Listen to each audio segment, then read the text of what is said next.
ఏంటి రియా సింగ్ సెలక్షన్ ఎలా? ఏం లేదండి. అది మాకు one of the talent agency వాళ్ళు నాకు ఫోటోస్ పంపించారు. చూసిన వెంటనే నాకు ఆ అమ్మాయి బాగుందనిపించింది. సో ఆడిషన్ పిలిచాము. ఆడిషన్ పిలవకముందు ఫస్ట్ స్టోరీ వింటానన్నారు. సో నరేషన్ డైరెక్టర్ జూమ్ కాల్‌లో చేశాడు. Ritesh was not confident because the response from the other side was not so encouraging. ఆ అమ్మాయి యాక్సెప్ట్ చేయలే అని అన్నాడు. బట్ తర్వాత I got a call saying that they are accepting. Then we called her for audition. ఆడిషన్‌లో చూసిన తర్వాత బాగానే ఉంది అమ్మాయి. మనకు కావాల్సిన క్యారెక్టర్ కరెక్ట్ పర్ఫెక్ట్‌గా సెట్ అవుతుంది. As an agent okay. Perfect set అవుతుందని తీసుకున్నాం.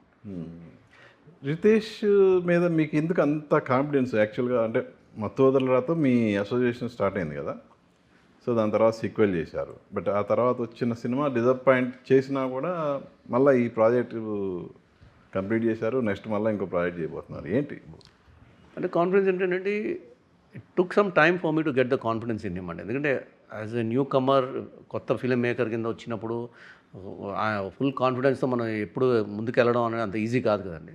So but it so happen that I before మత్తు వదలరా one started we almost travel for 1.5 year.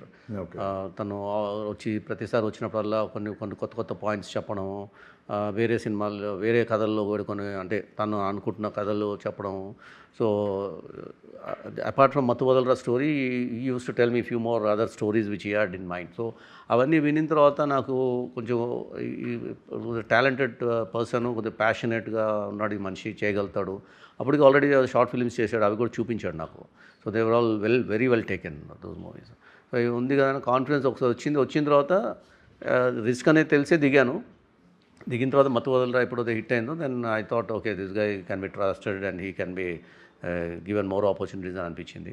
So next happy birthday అన్నాడు. అది కూడా యాక్చువల్గా అది ఎక్స్పెరిమెంటల్ జోనర్ అయినా, అది థియేటర్గా ఆడకపోయినా కమర్షియల్గా మాకేం పెద్ద issue, we had good profits in that movie. So అది కూడా వెబ్ సిరీస్ అని అన్నాడు. నేను అప్పుడే నువ్వు సీరీస్గా వెళ్తావు, ఇప్పుడే హిట్ కొట్టావు, నువ్వు ఇది కూడా హిట్ అవుతే నీకు నెక్స్ట్ బెటర్ లెవెల్ పెద్దవాళ్ళతో చేయడానికి అవకాశాలు ఉంటాయి కదా, లెట్స్ కన్వర్ట్ దిస్ మూవీ ఇంటే థియేటర్కల్ ఎక్స్పీరియన్స్ అని చెప్తే ఏదో అది some it got last in translation, అది పోయింది అది.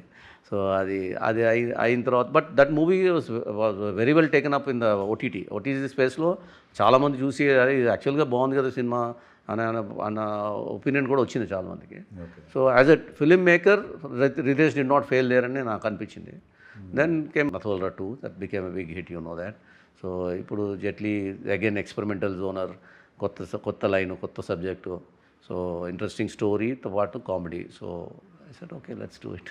అంటే మత్తు వదలరా 2 టైంకి ఇప్పుడు ప్రజెంట్ టైంకి చాలా డిఫరెన్స్ ఉంది. అంటే ఆడియన్స్ పాయింట్ ఆఫ్ వ్యూలో చూసుకున్నా, ఈవెన్ కాస్ట్ ఆఫ్ ప్రొడక్షన్ చూసుకున్నా, బిజినెస్ యాంగిల్ చూసుకున్నా, అప్పుడు ఓటీటీ అనేది చాలా అగ్రెసివ్గా వాళ్ళు కమిట్ అయ్యారు. ప్రొడ్యూసర్స్ అందరు కూడా హ్యాపీగా ఉన్నారు. బట్ వేరాజ్ ప్రజెంట్ సిచ్యుయేషన్కి వచ్చేసరికి టోటల్గా కంప్లీట్ రిస్క్ ప్రొడ్యూసర్ మీద ఉంది.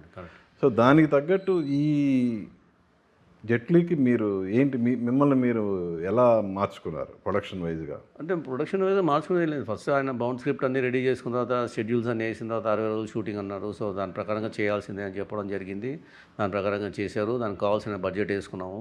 ఆ బడ్జెట్లోనే మనం just little variation we were able to complete it.